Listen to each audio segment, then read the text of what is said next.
খালী পদ ইয়াৰ আগতে প্ৰায় ৬,০০০ নহয় তাতকৈ বেছি পূৰণ হৈছিল। আমি আৰু ৫-৬,০০০ পদ অতি সোনকালে পূৰণ।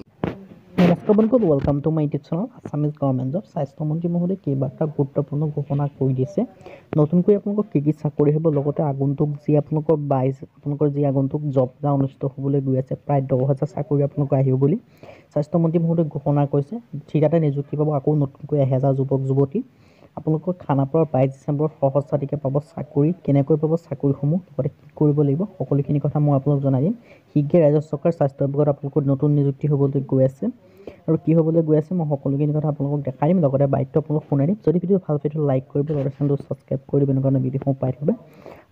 আহক আজিৰ ভিডিঅ'টো আৰম্ভ কৰোঁ। মই আপোনালোকক মুখ্য স্বাস্থ্যমন্ত্ৰী মহোদয়ৰ বাক্যটোৰ লগতে আপোনাৰ নিযুক্তি মেলাৰ বাক্যটো আপোনালোকক শুনাইছোঁ। ভিডিঅ'টো চাই লওক।